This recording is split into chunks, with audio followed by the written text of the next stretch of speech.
প্রত্যেক বছরের ন্যায় এবছরও আমরা তৃতীয়াতে চলে গেছিলাম কল্যাণী আইটিআইতে। আর এবছর কল্যাণী আইটিআই লুমিনাস ক্লাবের বিশেষ আকর্ষণ ব্যাংককের অরুণ মন্দির। উল্লাসে আলিঙ্গনে মহামারী মুছে যাবে আজ, ঢাকের পিঠে পড়লো কাঠি, পুজো হোক জমজমাটি, নতুন সাজে সেজেছে আকাশ।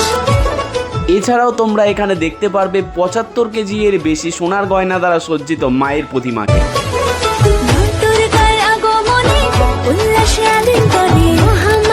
এছাড়াও এবছর এখানকার পুজোর বিশেষ আকর্ষণ হলো এখানের মণ্ডপ সজ্জা। কারণ এবছর এখানের মণ্ডপটি সজ্জিত হয়েছে বিভিন্ন ধরনের ঝিনুক, শঙ্খ ও শঙ্খের গুঁড়োর দ্বারা, যা এখানের মণ্ডপকে এক অভিনব রূপ দান করেছে।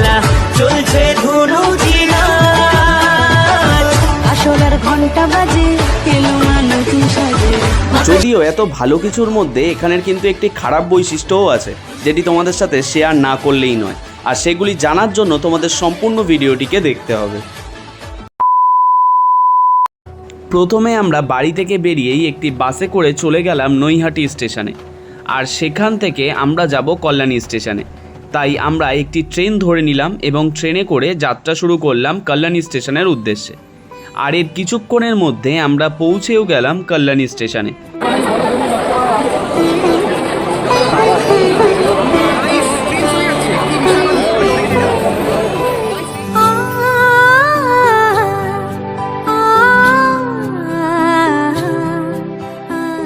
এরপর আমরা প্ল্যাটফর্ম থেকে নেমে টোটো স্ট্যান্ডে গেলাম এবং সেখান থেকে একটি টোটোকে আমরা রিজার্ভ করে নিলাম মাথাপিছু 20 টাকা করে।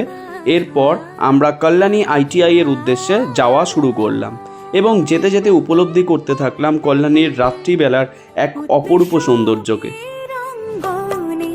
আজ সবার আমন্ত্রণ উৎসবের অঙ্গনে, আজ সবার আমন্ত্রণ উৎসবের শুভালোকে, আজ আলোকিত।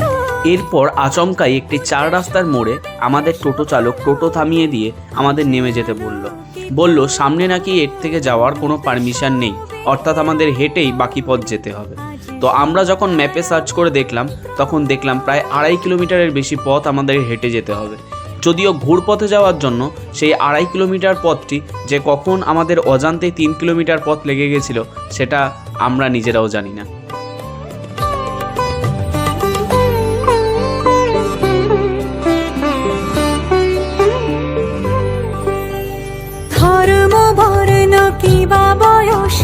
সীমানা ছাড়িয়ে আজি প্রতি গৃহ কোন পর স্বজন নব সাজে উঠে সাজিয়ে, ধর্ম বর্ণ কিবা বয়সের সীমানা ছাড়িয়ে।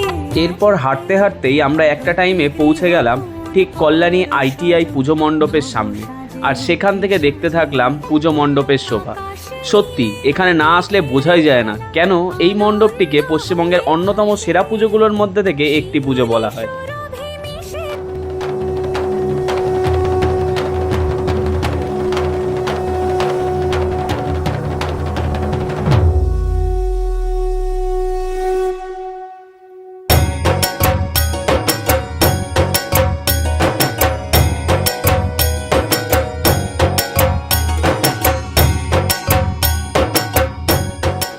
আজ তৃতীয়া হওয়া সত্ত্বেও এ সংখ্যক জনসমুদ্র দেখে কিন্তু কোনোভাবেই বোঝার উপায় ছিল না যে আজ তৃতীয়া। যেন এক মানুষের বড়সড় ঢল নেমেছিল এই মণ্ডপ দেখার উদ্দেশ্যে।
এরপর আমরা আস্তে আস্তে মণ্ডপের ভিতরে যাওয়া শুরু করলাম।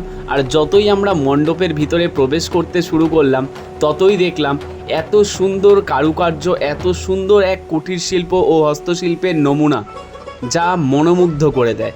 তোমরা চারিদিকে দেখতে পারবে বিভিন্ন ধরনের শঙ্খ, ঝিনুক এবং শঙ্খের গুঁড়ো দ্বারা তৈরি হস্তশিল্পের এক আশ্চর্য নমুনাকে। উল্লাসে আলিঙ্গনে মহামারী মুছে যাবে আজ। ঢাকের পিঠে পড়লো কাঠি, পুজো হোক জমজমাটি, নতুন সাজে সেজেছে আকাশ।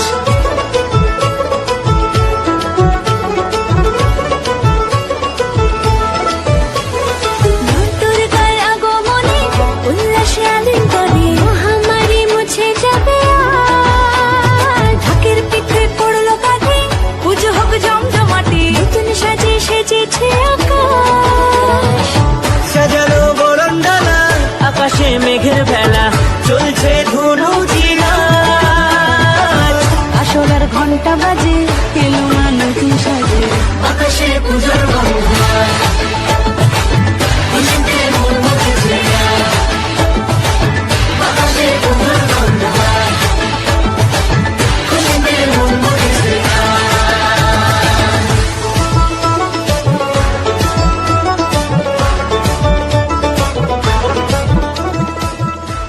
আর এখানেই তোমরা দেখতে পাচ্ছ দেবী মায়ের সেই অপরূপ সৌন্দর্যকে, যেখানে দেবী মাকে সজ্জিত করা হয়েছে সিলভার রং দ্বারা এবং তার গায়ে যে তোমরা গোল্ডেন কালার দেখতে পাচ্ছ এটি আসলে প্রায় 75 কেজি বা তার বেশি ওজনের সোনা দ্বারা সজ্জিত, যেটি আগের বারের তুলনায়ও প্রায় 10 কেজি বেশি, কারণ আগের বার 60 থেকে 65 কেজি ওজনের গয়না দ্বারা সজ্জিত ছিল।